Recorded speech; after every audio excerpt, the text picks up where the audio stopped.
We now begin to work into some seated stretches. You may find it more comfortable to be seated on a blanket. So in this position, we're going to start to learn to sit cross-legged. So placing your blanket firmly or a foam support. In seated cross-legged, the hips get a bit of a stretch here. But often when your hips and your back muscles are tight, it's fairly unpleasant on your body after a while. You may need 2 blankets. I'm just going to turn to the side so you can just see the position that your spine needs to be in. So in cross-legged, if you're noticing any stiffness or tightness through your back, you're likely to be in a slumped position. This is certainly not ideal, and it puts a tremendous amount of strain on the muscles of your lower back and the joints as well. So build up your support. You may need an extra blanket just to bring those hips up, your ankles across, and just as we demonstrated in our standing posture, your shoulders are over your hips and your head position is on the center of the body. Here your back muscles are activated as well as your abdominal muscles. So you can practice seated cross-legged with your back against the wall just to get you into that sense of what you need to do, where your muscles need to be feeling the actual workout. So now we're going to start with those stretches. In this movement, we're going to have the soles of the feet together. Now, if it's not comfortable around your hips, you may need a couple of pillows underneath your knees. Interlace your hands. You're going to breathe in, continue to monitor the positioning of your spine. Exhale, stretch your arms away, separating your hands, and just allow your hips to hinge forward without rounding your back. Hold it there. Stretch a little bit more, but always wait for your body to tell you when you're ready to go.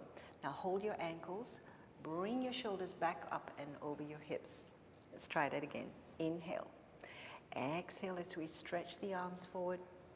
Separate your hands and reach forward. It's a sense of surging forward from your hips.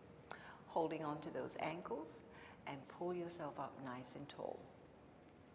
Once again, inhale, exhale, turning your palms, big stretch forward, surging from your hips, attempting to keep your back straight so the movement is coming from your hips, holding onto those ankles and reaching up tall. Good. I'm just going to turn to the front now, coming back to your seated cross-legged. Let your knees just release to the floor. This next stretch involves a rotation as well. So we're going to have the palms together, thumbs side by side. Your hands are level with the top of your chest. Breathe out and start to gently twist. Now follow those hands of yours around with your eyes so your neck, shoulders become a part of that rotation. Inhale to the center. Straight back. And exhale as we work our way to the other side of the room. Try not to allow the hip to leave its foundation. Inhale to the center. Exhale again. Keep those shoulders relaxed and down. Head on top of the spine. And to the center. Again, big stretch as we do another little twist. And back to the center. Now place your hands on the floor. Recross your legs in order to get that evenness through our hips. Here what we're going to be doing is coming forward, so stretch your arms so they resemble an A-frame. Fingertips in contact with the ground, the wrist is off the floor. And then allow your arms to just come forward, and you should feel a nice stretch now working through those hips. Reaching it down, navel to the spine. Bring yourself back up to a seated position. Again, checking that your shoulders are over your hips. Inhale. Moving the body forward as you exhale. Let your arms come with you. And as you practice this a little bit more regularly each day, you'll find that freedom will come to those hips. You'll be able to stretch just that little bit further, always with cautious. And coming back to the top. Now let's switch those legs around again. Starting in an upright position. Breathe first, and then breathing out as you stretch forward. Drop the shoulders down so there's no tension through the muscles of the upper body. It's important to maintain flexibility around our hips. They rely on us when we walk. They hold us upright during bending positions and then coming up. Arms come back to your side. Once again, breathing out and bring those arms forward and reach. Again, watching for that rounding, the collapsing of the spine. Maintain its uprightness. And release.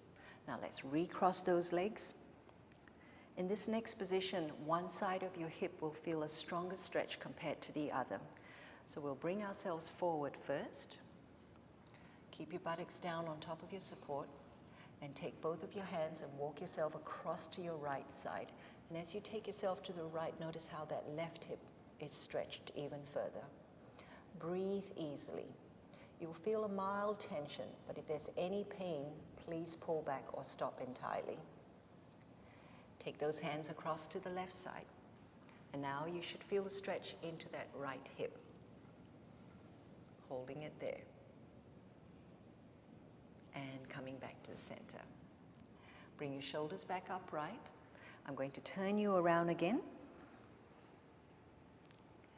Take those hands behind you. And as you just lean back continuously, use your arms to help support the body so you're not in this uncomfortable sinking position. So the chest remains up, and then you're going to inhale, lift that chest of yours up. Be careful of the neck that it doesn't just fall back. Breathe out. We're going to catch hold of our thighs and scoop. And arms back to the side again, coming up on the tips of the fingers. Stretch and lift up through the chest. And then gently as we scoop, hollow out through your abdominal muscles. Come right back up again. Take the soles of the feet together. You can start to draw your knees a little closer towards your base. Hold on to the front of the ankles as we use your arms to help pivot the chest forward. And this is going to stretch you out through your groin, your inner thigh, holding those shoulders down. Breathe smoothly here. This is where the static stretching comes into play, that holding position for a short period. And then bring your knees together and hold yourself upright for a moment, releasing it, centering your head.